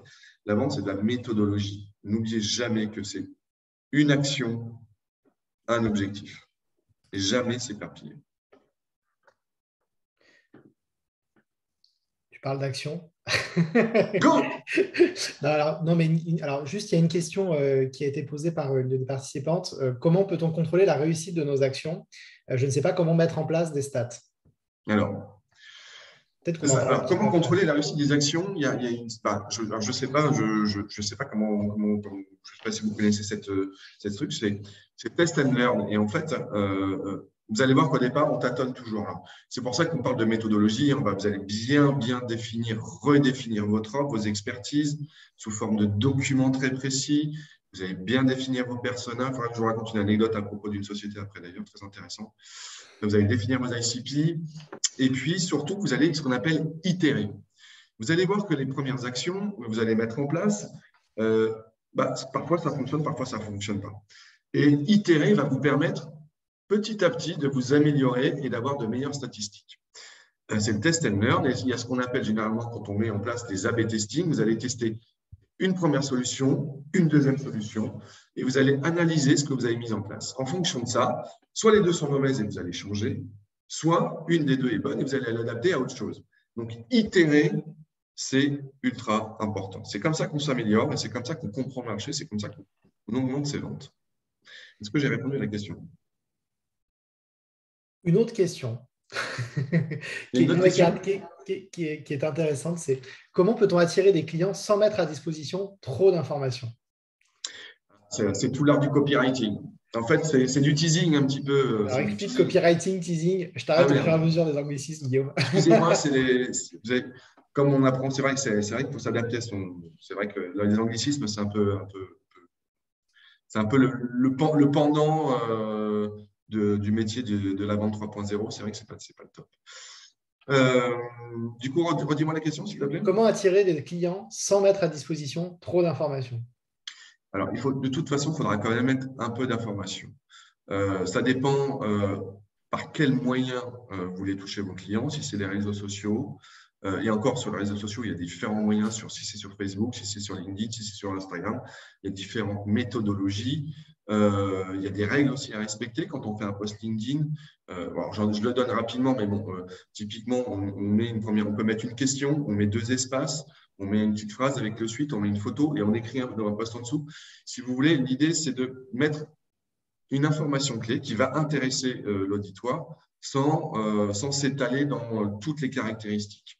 L'idée, c'est de donner un petit peu de valeur, d'intéresser, de dire si vous voulez avoir plus d'informations, n'hésitez pas à me contacter. Quitte à le faire sur les 2-3 premières fois gratuitement, ce n'est pas très grave. Enfin, sur LinkedIn, je parle. Autre question, mon post qui a eu le plus de vues est celui qui met en valeur une entreprise et son action. Est-ce que c'est un bon objectif à suivre? Cas super concret.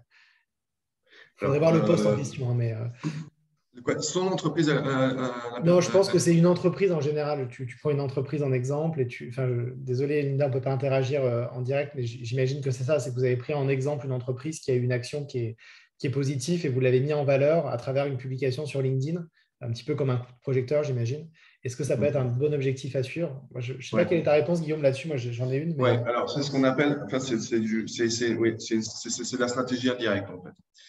Utiliser une entreprise sur laquelle le poste a énormément fonctionné, c'est-à-dire que son réseau à lui est plutôt intéressant. Et vous allez utiliser, je pense que vous avez dû faire un partage, du coup, un partage. Vous allez utiliser son propre réseau pour pouvoir vous mettre en avant et amener une valeur en plus. Oui, c'est une façon de se faire connaître sur LinkedIn. Après, faire trop de partage, c'est pas bon, mais c'est pas bon. Il faut en faire une fois de temps en temps, mais c'est une bonne stratégie. Ça peut être, c'est un élément d'une stratégie. Je vous propose d'avancer un petit peu sur les outils. Du coup, donc là, c'est plus l'action parce que bon, vous vous rendez compte que et plus on avance, hein, et c'est souvent des objections ou des craintes qui sont exprimées par les avocats, mais par n'importe quel entrepreneur aujourd'hui qui se lance et qui a son compte ou qui est dans une structure qui n'a pas une grosse organisation. Très souvent, on va se dire, OK, mais c'est énormément de travail. Comment je vais trouver des ressources? Il y a des choses qui sont très chronophages. C'est un univers que je ne connais pas, des outils que je ne connais pas encore. Comment je vais pouvoir, pas à pas, step by step, mettre en place cette stratégie et faire en sorte qu'elle, évidemment, vous êtes avocat et vous devez exécuter des prestations pour vos clients. Comment il va me rester du temps pour justement faire encore mon métier tout en ayant un flux régulier de nouveaux clients, de nouveaux prospects qui viennent, qui frappent à la porte de mon cabinet. Donc, action. Guillaume, je te laisse la main sur cette partie pour l'introduire. Parce que ça passe par des outils pour automatiser. Ça, c'est ma grosse partie. Et alors là, vas-y pour ne pas faire d'anglicisme. Ça va être difficile. Donc... Alors, juste un point qui est hyper important. Sur le volet déontologique, tout ce qu'on vous montre ici dans l'absolu est réalisable évidemment dans les contraintes propres à votre déontologie. Aujourd'hui, vous pouvez quand même faire beaucoup de choses en matière de prospection. Vous êtes limité en matière de phoning et d'envoi de SMS à des prospects que vous n'auriez jamais vus, ce qui n'est pas forcément le cas de quelqu'un qui vous demande des informations sur le cabinet, avec lequel vous commencez à échanger. Et donc voilà, globalement, vous pouvez faire énormément de choses dans les contraintes de votre déontologie, dans le respect de votre déontologie, d'une part, et d'autre part, évidemment, dans le respect des règles en vigueur, notamment le RGPD. En matière de B2B, donc d'entreprise à entreprise, on peut faire beaucoup de choses en prise de contact. Attention, quand on est en matière de B2C, on ne peut pas envoyer un mail massif à une base de données que vous auriez achetée, évidemment. Il y a des choses qu'il faut savoir et des choses qu'il faut faire de manière correcte par rapport à ça. Oui. Il y a des solutions pour le B2C aussi. Hein. Oui. Typiquement, la plupart des outils ils sont calés en RGPD compatibles. Hein, donc, voilà. Tous. Donc, en fait, pardon ? Tous, même là, tous ceux que tu as là, ils le sont. Ouais. D'ailleurs, c'est une obligation. Donc, quand ils développent, c'est une obligation. Il faut savoir que donc, on parlait de méthodologie, on parlait de bien comprendre son marché. J'ai oublié de raconter mon règle sur une entreprise, sur Persona, et comment ils ont performé suite, mais on le fera plus tard, hein, c'est trop long sinon. Donc, vous allez voir qu'en fait, vous avez différents types d'outils. Vous avez des outils qui vous permettent de trouver des leads. Donc, les leads, hein, c'est le futur potentiel de votre chiffre d'affaires, qui sont Siren. Donc, Siren, c'est une base de données, hein, c'est en open source, dans lequel vous allez trouver toutes sortes d'informations d'entreprise. LinkedIn, évidemment, et entre autres Salesforce. Phantom Buster, c'est des outils qui vous permettent en fait de ce qu'on appelle. Alors, je vais être obligé de dire d'aspirer un peu de la donnée et de l'organiser et d'organiser votre donnée. Lusha et Hunter, c'est exactement la même chose. Ça vous permet de trouver de l'information sur vos prospects. Ce qu'il faut bien comprendre, je ne vais pas faire le détail de tous les outils parce qu'il y en a vraiment beaucoup. Dites-vous bien qu'il y en a qui sortent tous les jours. Moi, j'en utilise quelques-uns parce que j'ai ce qu'on appelle une sales box, une sales machine. Dites-vous bien qu'en fait, pour chaque typologie dans la prospection, vous avez des outils qui vous permettent d'automatiser et de vous faciliter la vie. On vous parlait de granulométrie au début, on vous parlait de bien comprendre votre marché, de bien faire vos ICP et vos personas. C'est pour cette raison-là, parce qu'avec les nouveaux outils, maintenant, vous allez insérer le type de persona, le type d'ICP, le marché, etc. Vous allez pouvoir cibler beaucoup plus facilement avec tout ça. Vous allez pouvoir enrichir vos données. Parce que ça, c'est clé. La data est ultra clé. Et vous avez un outil comme Lemlist qui va vous permettre de faire ce qu'on appelle des séquences d'emails également. Voilà, c'est très important. Typiquement, de nos jours, vous avez la capacité de trouver vos prospects ultra ciblés, de faire des séquences d'emails et en même temps d'automatiser. Typiquement, quand vous avez une réponse, vous pouvez recevoir la réponse directement sur WhatsApp. Ça, c'est une chose. Et après, vous avez le suivi. Tous vos leads, toutes vos actions peuvent être mis dans ce qu'on appelle un CRM. Donc, c'est un logiciel qui vous permet de suivre vos actions commerciales et marketing. Là, j'ai cité Tilki parce que c'est intéressant aussi pour suivre, quand vous avez une documentation commerciale, pour suivre qui a ouvert, etc., qui a signé, quand ça a été transmis. Donc, tout ça pour que vous compreniez que vous avez un nombre d'outils énorme qui va vous faciliter la vie. Oui, Oui, oui. Il y a des outils, typiquement, je vous ai parlé de Lemnis pour faire de l'email. Vous pouvez personnaliser autant de fois que vous voulez. C'est pas, là, on est vraiment dans le ciblage, on est dans une granulométrie. Vous allez dire bonjour, monsieur Untel, on s'est vu, nanana, à tel événement, etc. Vous personnalisez au maximum. C'est l'avantage des outils 3.0 maintenant. Mais ce qu'il faut comprendre, en fait, ce qui est important, c'est que la personnalisation, elle n'est pas antinomique avec l'automatisation. Vous pouvez tout à fait automatiser des séquences ou une forme de démarchage ou de sollicitation personnalisée en étant extrêmement personnalisé. Et pour reprendre ce que tu as dit, mais dit peut-être un tout petit peu différemment, Guillaume, parce que là, on touche à des choses qui sont un petit peu arides, surtout quand on voit tous les logos qu'on n'a jamais vus avant, ça fait peur, en fait, ça peut effrayer. La première catégorie, c'est vraiment comment j'arrive à avoir une base de prospects qui est la plus qualifiée possible. Et plus on va être capable de la qualifier et de l'enrichir, plus derrière, on va pouvoir être capable de personnaliser. Ça, c'est la première brique, qui est la brique la plus à gauche. Ensuite, une fois que vous avez cette base, la question, c'est de se dire comment je vais commencer à avoir des premiers points de contact avec les différents membres de ce segment. Donc, comment je vais commencer à leur dire hey, je suis là, j'ai peut-être quelque chose qui pourrait vous intéresser. Regardez, j'ai partagé une expertise qui très précisément va vous intéresser. Alors, quand on voit sur le niveau de personnalisation, ça peut être par exemple toutes les entreprises de telle branche, de telle région, de telle ville. Donc, on est capable d'identifier à la base une base de 100 personnes qui va être susceptible d'être prospectée dans les 2 prochains mois. Il n'y a pas forcément besoin d'avoir des bases plus grosses. Donc, c'est pour ça qu'on va vraiment de manière chirurgicale là où vos prospects sont. Et vous allez être même potentiellement adapté en ajoutant un paragraphe pour tel ou tel type d'entreprise ou tel type d'interlocuteur dans l'entreprise. Donc là, vous allez commencer à gérer des points de contact avec ces gens. Et puis après, vous allez commencer à pouvoir automatiser et organiser la relation avec votre prospect pour progressivement le rapprocher de votre cabinet, voire échanger avec lui en direct quand il est client. Effectivement, tout ça, vous l'avez dans un suivi et c'est une bonne transition. Quel CRM utiliser? Question que l'on nous pose. C'est la question affreuse parce que ça dépend.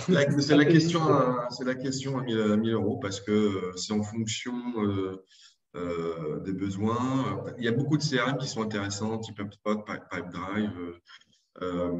Voilà. Après c'est vraiment là, il faut benchmarker, il faut faire une analyse en fonction de vos besoins.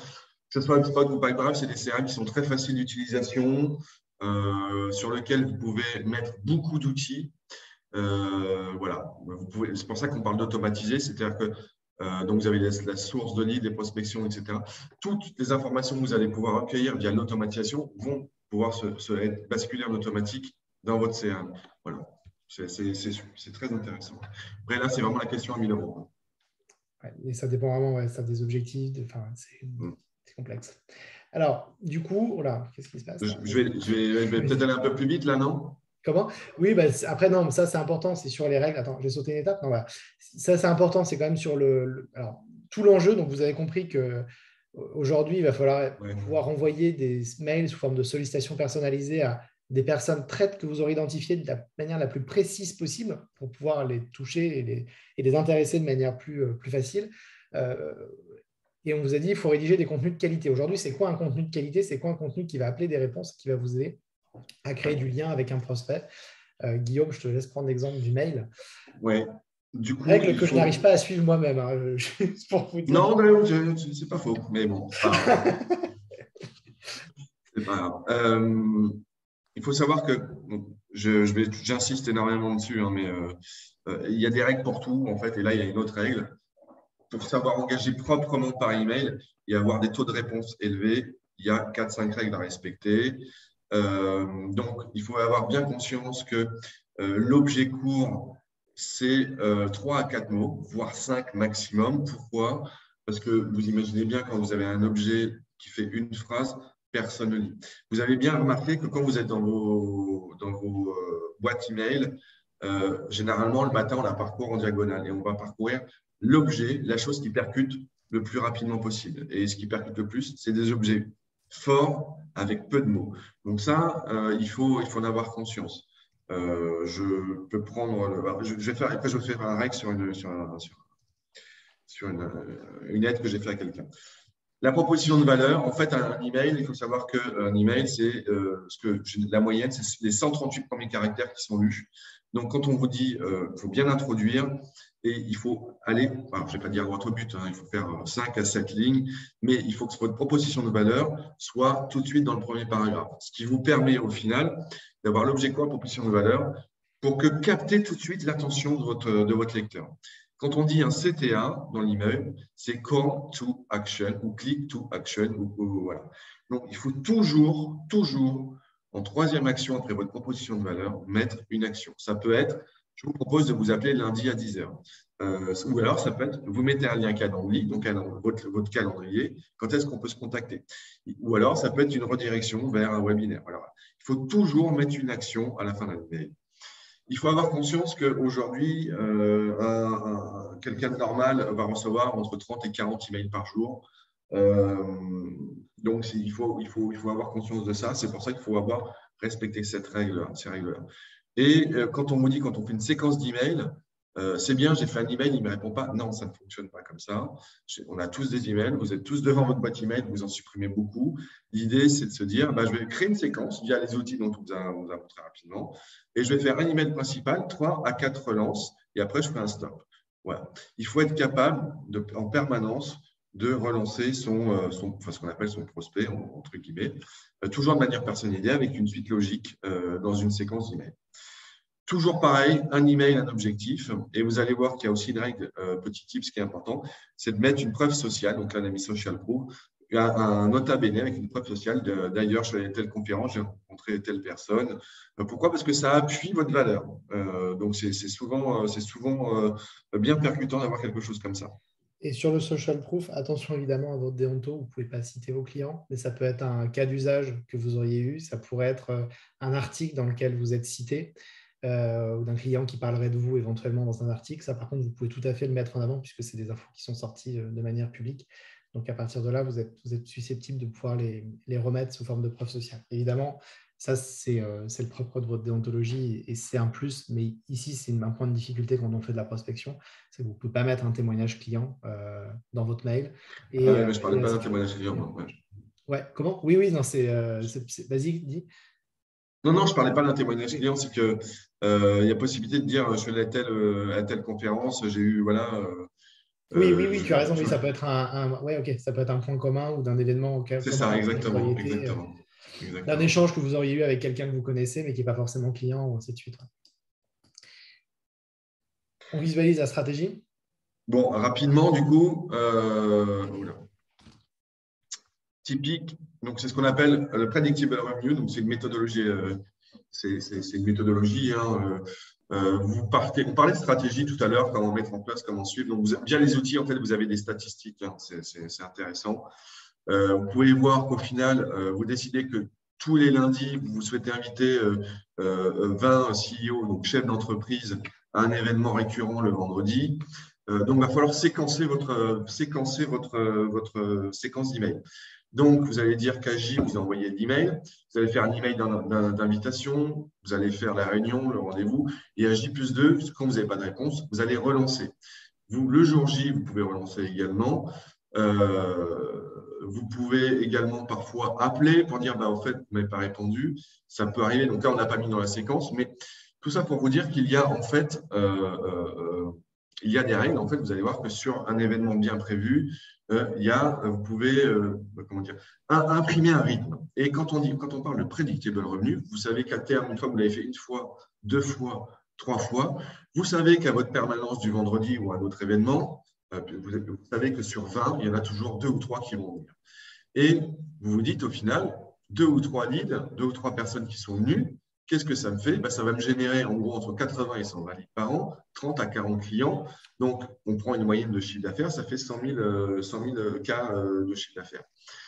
Vous allez voir qu'au final, si vous dites plutôt que d'en contacter 20, je vais en contacter 40, au final, vous allez doubler le chiffre. Vous allez passer de 4 à 6.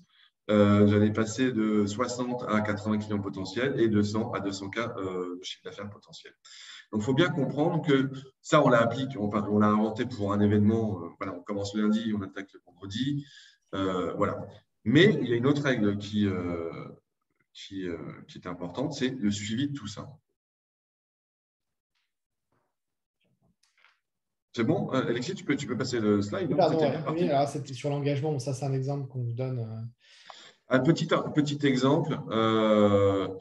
Voilà, on engagé par email sur l'événement, ce qui est important, on dit mais comment on suit nos clients, enfin, en tout cas nos prospects. Et comme c'est de la méthode, ça reste de la méthode. Il faut savoir qu'après chaque typologie d'action commerciale, vous avez un événement. Ce qui est intéressant, c'est de recontacter ceux qui ne sont pas venus en disant bonjour, prénom. Donc, on a mis le prénom parce qu'on ne sait pas qui c'est. Hein. On n'a pas eu la chance de se parler de leur journée de permanence projet. Voilà, que nous assurons à, donc ça peut être le lieu, n'importe quel lieu. Il y avait beaucoup de monde, on n'a pas pu échanger. Je vous propose du coup, en fait, de vous appeler lundi prochain à 10h pour en parler directement, vos 20 semaines. Et là, on met une preuve sociale. Voilà, il y avait beaucoup de porteurs de projets, etc. etc. L'intérêt de ça, c'est de pouvoir augmenter son taux de transformation auprès des séquences d'emails que vous allez envoyer. Et vous allez voir que sur les 20 emails que vous allez envoyer, il y en a 2 ou 3 qui vont vous rappeler. Du coup, ce travail en fait, que vous faites là, sur le contenu, avec l'exemple d'email, en fait, il faut soigner exactement les choses de la même manière, quel que soit le type de contenu que vous allez créer. Alors, ça peut être une publication sur les réseaux sociaux, ça peut être une vidéo, ça peut être un événement que vous organiseriez pour intéresser vos clients sur un point d'actualité juridique ou sur la manière dont vous résolvez tel ou tel point de douleur ou sur telle réforme, est-ce que ça pourrait leur apporter. Bref, systématiquement soigner le contenu que vous rédigez pour eux et n'ayez pas peur aussi d'avoir des parties pris, d'être synthétique dès le départ. Évitez le côté cher réseau, blablabla, blablabla, blablabla, avant d'en venir au fait. Soyez toujours le plus direct possible et allez autant que possible, notamment sur les réseaux sociaux. N'ayez pas peur de cliver ou d'avoir des… Cliver, c'est peut-être un terme qui est fort, mais en tout cas d'avoir des opinions ou des partis pris qui, en accroche, vont attirer le regard et qui vont donner envie au lecteur d'en savoir plus. Après, ça peut être un parti provocateur et le dire ensuite, dire c'est souvent ce que j'entends, blablabla, et expliquer qu'en fait, ce n'est pas votre point de vue. Mais il ne faut pas avoir peur d'attirer notamment sur les réseaux sociaux, d'attirer les personnes qui vont regarder leur fil d'actualité, qui à un moment donné vont voir une publication que vous auriez écrite. Et si vous êtes consensus mou, ça va être beaucoup plus difficile d'attraper leur attention.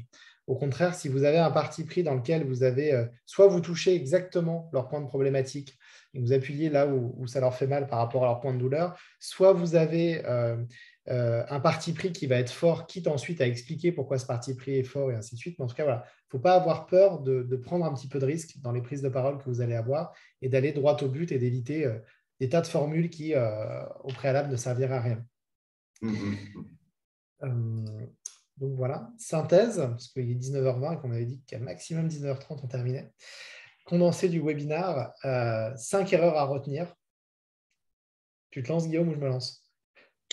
On peut le faire ensemble, non? Non. Attends, je vois que quelqu'un lève la main. Non, mais je ne vois pas les questions arriver tout le temps, moi. Non, mais si quelqu'un, c'est Yacine, je crois, qui veut poser une question. S'il veut poser une question, il peut nous écrire en direct.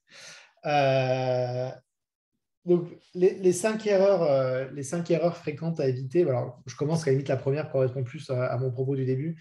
Ne pas considérer que le droit est un marché. Le droit, c'est un marché. Et sur un marché, il faut être capable de se différencier. Il faut être capable de prendre des risques.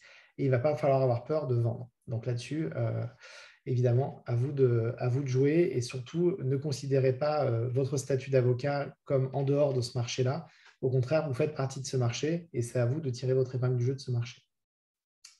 Ensuite, de s'inspirer. Ah oui, alors ça, c'est le deuxième point. Je le prends aussi. Je te laisserai le suivant, Guillaume, sur la sous-évaluation.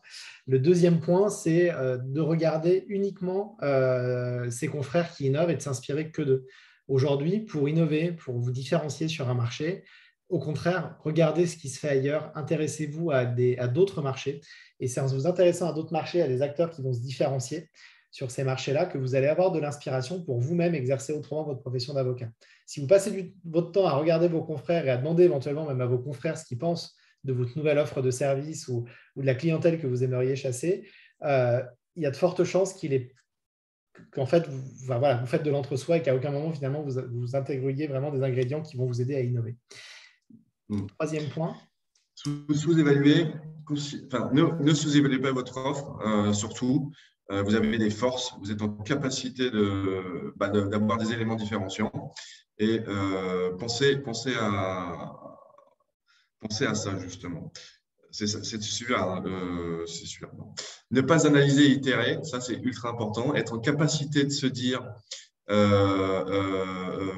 j'ai fait telle action, comment je peux l'améliorer. Et ben, c'est la façon d'analyser et de la politique des petits pas d'avancer. Et ne pas suivre ses prospects, donc ce qu'on appelle le nurturing, c'est que quand vous avez une base de prospects, vous allez rencontrer des gens en permanence, vous allez par exemple à des conférences, etc., vous allez prendre des cartes de visite. L'idée, c'est d'être capable de les mettre dans une séquence d'emails et de les suivre une fois par mois, d'envoyer un email, etc., etc., etc. C'est très important. Le suivi, il est clé. Le suivi, c'est vraiment, vraiment, vraiment, vraiment clé. C'est ce qui vous permet, sur le long terme, en tout cas, de pouvoir augmenter ce qu'on appelle votre chiffre d'affaires. Et dans les startups, on appelle ça scaler, donc de monter de niveau. Quand tu dis ne pas... Ouais, alors, désolé, je n'ai pas compris sous-évaluer. Si tu peux repréciser. En fait, la plupart des gens considèrent qu'ils ont ils ont une offre, enfin, une expertise, mais enfin, je me suis rendu compte, en tout cas de mon expérience, qu'ils sont ils sous-évaluent leur propre expertise ou leur propre solution. Et sous-évaluer leur propre expertise, leur propre utilisation, ça crée deux choses. Enfin, ça crée surtout, oui, ça crée deux choses. Ça crée déjà qu'on n'est pas sûr de soi vis-à-vis des prospects, déjà, et on va sous-évaluer automatiquement son prix de marché. C'est pour ça que quand on parle de ne pas sous-évaluer, vous avez des forces, il faut être en capacité de les analyser. C'est pour ça qu'on parlait de vertical tout à l'heure. Une erreur, c'est de se dire, voilà, mon offre vaut 1000 euros, alors qu'au final, quand on fait bien la chose et qu'on se positionne bien vis-à-vis des concurrents, en fait, votre offre vaut beaucoup plus. Est-ce que c'est plus clair? Ouais. Ça rejoint une question, mais je pense que tu y as répondu partiellement. Comment structurer, enfin, ce serait une question qui pourrait faire l'objet d'un webinaire à part entière. Comment structurer les prix lors de la vente? C'est le plus gros sujet au-delà de trouver des prospects et des clients. Pricer, ouais, faire le prix, oui, Bon, c'est un sujet. Après, il y a aussi un enjeu par rapport au price. C'est plus on choisit ses clients, plus on peut créer une valeur perçue par ses prospects qui va être forte. Et plus du coup, on sera légitime aussi pour leur faire payer le juste prix de la prestation que vous leur vendez. Parce que la valeur perçue va être beaucoup plus forte et vous allez être légitime pour leur vendre. Donc, c'est un sujet, la fixation du prix. Mais si vous avez fait les bons choix en amont, logiquement, la question du prix va se faire de façon beaucoup plus naturelle et vous allez peut-être avoir moins de friction également avec vos clients. Après, il y a des tas de manières de présenter son offre d'un point de vue tarifaire. Il y a des tas de modèles économiques qui existent. Pour le coup, on pourra faire un webinaire que là-dessus, même parce que c'est un sujet qui peut être énorme et qui est hyper important. Juste un point de complémentaire, ne pas analyser et itérer. Il y a aussi derrière le fait de ne pas persévérer. Moi, j'ai des clients qui essayent au début, qui se plantent parce que vous allez faire des erreurs et c'est le jeu aussi d'itération. Vous avez testé des choses qui ne vont pas forcément fonctionner comme vous l'aimeriez. Vous n'allez pas forcément atteindre vos objectifs du premier coup. Et la pire des choses, c'est de renoncer ou de ne pas persévérer. Donc, au contraire, il faut réussir à vous dire, OK, pourquoi ça ne marche pas? Qu'est-ce que je peux modifier pour que éventuellement ça fonctionne mieux? C'est la dynamique d'itération. Et encore une fois, remesurer le coup d'après si ça fonctionne mieux ou pas. Et vous allez recommencer. Mais surtout, il ne faut pas se dire au bout de 15 jours, 3 semaines, un mois, oh, ça ne marche pas, j'arrête tout. Non, il faut persévérer. C'est vraiment un état d'esprit à avoir que vous devez avoir dans votre quotidien à long terme. Never Et give étape up. par étape, vous allez progresser. Ouais, il faut surtout, dans les équipes sales que j'ai managées, l'état d'esprit, c'est de ne jamais abandonner. Jamais, jamais, jamais. Vous allez vous prendre des murs de toute façon, et c'est très bien, c'est parce que c'est ce qui va vous permettre de vous améliorer. Et donc, 10 techniques. Be smart. Tu expliques le smart, Guillaume. Alors, BeSmart, Il en reste 5 gros, minutes. Après, on vous libère. Je pense qu'on a tous aussi des obligations. Mais donc en gros, quand on dit BeSmart, donc on a parlé de beaucoup de choses, mais c'est en gros, c'est se mettre des objectifs smart. Et des objectifs smart, c'est quoi? C'est être des objectifs spécifiques, des objectifs mesurables, des objectifs atteignables, c'est très très important, hein, des objectifs réalistes et surtout des objectifs timés dans le temps, hein. C'est temporellement défini. Ça ne sert à rien de se dire je vais faire 50 leads le premier mois, 200 le troisième. Non. Il faut que ça soit, c'est pour ça qu'on dit spécifique, mesurable, atteignable, réaliste et temporellement défini. Voilà. Donc, c'est ça, être smart. Et tout ça, bah, il y a des petites choses. Donc, faire de la veille sur votre marché, se tenir au courant. Alors, on parle de flux RSS, vous savez, c'est les petits add-ons qu'on met dans les navigateurs Internet. Et puis, on peut sélectionner des sites Internet pour avoir de l'information synthétisée. Ça permet de se positionner, de réagir. Se former au copywriting. Le copywriting, c'est tout ce dont on parle, c'est savoir écrire, savoir écrire. Voilà, il y a des règles, comme l'email. Data driven. On va y venir. On va y venir. Ouais, il y a juste eu un petit souci sur cette dernière slide, c'est qu'il était 18 heures, que c'était à moi de la reprendre et que voilà. Donc je suis désolé pour les anglicismes, on va prendre le temps de vous les expliquer, c'est promis. Mais Ouais. la coule pas.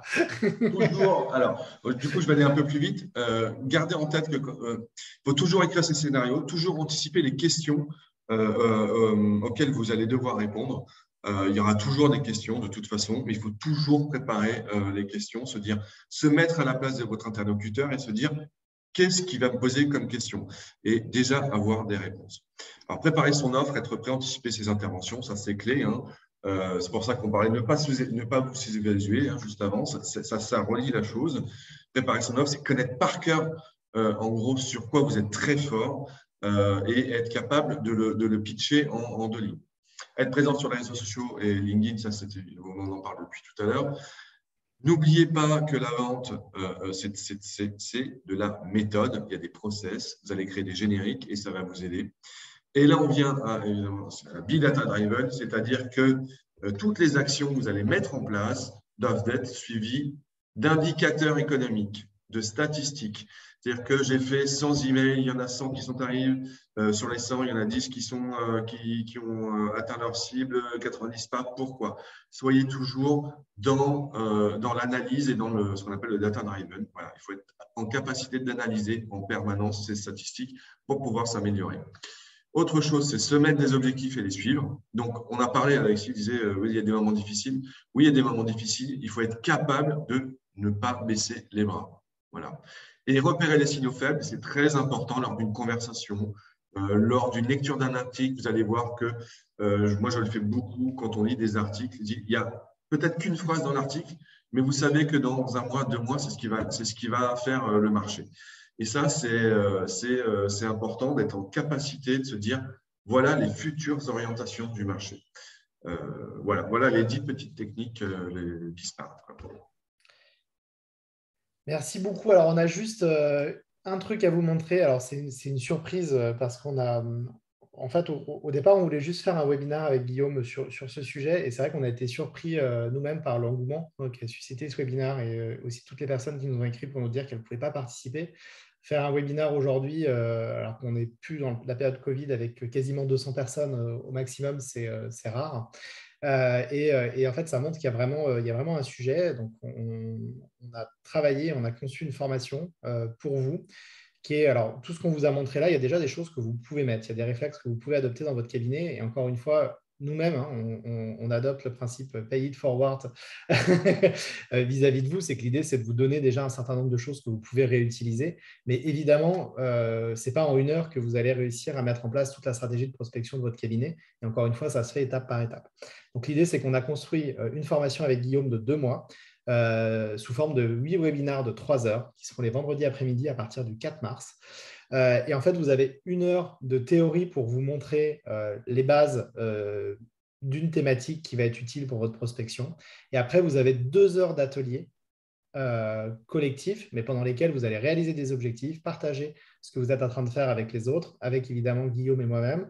Il y aura des corrections en direct. Ça va permettre à chacun d'affiner en direct ses personas, ses éléments de langage et la manière dont il va pouvoir organiser des prises de parole et des séquences mail, les outils qu'il va utiliser, les difficultés que vous allez rencontrer en live pendant que vous êtes en direct, pendant que vous êtes en train de tester tel ou tel type d'outil qu'on viendra de vous montrer. Et l'idée, en fait, c'est en 8 semaines. En réalité, c'est 7 semaines plus 1 mois après. Et on organisera un jeu au niveau de la première promo avec celui qui aura été le meilleur des vendeurs. Et on évaluera tout ça. Donc, il y aura voilà, un dernier webinaire ensuite de feedback et également pour vous donner et pour pouvoir répondre à toutes vos questions. Donc, il y a cette formation qu'on lance à partir du 4 mars. La page de vente, je vous la montre en premier. On l'a fini cet après-midi. Et voilà. Donc, du coup, évidemment, on est sur une formation qui est entre la formation et le coaching. On a énormément d'ateliers pratiques dans cette formation. Autant tout ce qu'on vous a montré là, ça reste assez théorique. C'est des méthodes et des mots parce qu'en 1 heure, c'est très compliqué. Là, on est sur une formation de 24 heures. D'accord? Donc, c'est 8 fois 3 heures. Et c'est une formation qui va être vraiment poussée, qui va vous aider en 8 semaines, enfin en 8 semaines, quasiment 3 mois, puisque le dernier est espacé d'1 mois, à mettre en place votre stratégie de prospection et installer ces routines dans vos habitudes. Donc, c'est vraiment uniquement orienté sur la vente, d'accord? On n'est pas du tout orienté sur la manière dont vous organisez votre cabinet derrière et ainsi de suite. Ça, ce n'est pas du tout ce que traite cette formation. On est vraiment orienté que sur le développement du chiffre d'affaires. Qui sont mes clients? Quels sont leurs problèmes? Comment je fais pour créer une base de données pour les toucher de façon plus impactante? Qu'est-ce que je vais leur écrire? Etc., etc. Donc, on est vraiment sur une formation de 24 heures. Vous avez tous les objectifs. Vous avez un prix qui est jusqu'au 6 février, qui est valable jusqu'au 6 février. Après, il augmente un petit peu jusqu'au 21 février. Et après, il augmente plus. Donc voilà. Et vous avez jusqu'au 28 février pour vous inscrire. Vous avez ici les thèmes du programme, le détail, les dates. Voilà. Si la formation vous a plu, si vous avez envie d'aller plus loin, vous aurez un lien avec toutes les informations. On vous le renverra de toute façon également. Donc, n'hésitez pas à vous inscrire à cette formation qui sera une première pour nous avec un vrai esprit de promo. Et ce que je ne vous ai pas dit aussi, c'est qu'on a un groupe WhatsApp qui sera mis en place pour tous les apprenants dans lequel vous pourrez échanger, vous pourrez nous poser vos questions au quotidien et on prendra le temps d'y répondre avec le maximum de réactivité avec Guillaume au quotidien. Donc voilà, je vous souhaite à tous une très bonne soirée. J'espère en tout cas que vous avez appris des choses, Bonne soirée à tous. que ça vous sera utile et que vous allez pouvoir utiliser tout ça pour votre cabinet. Mais n'oubliez pas d'utiliser les réseaux, vous pouvez nous ajouter sur LinkedIn. C'est important, commencez. La méthodologie, on commence, on s'ajoute tous les uns les autres sur LinkedIn, c'est très important. Très bonne journée à tous, au revoir, bonne soirée à tous.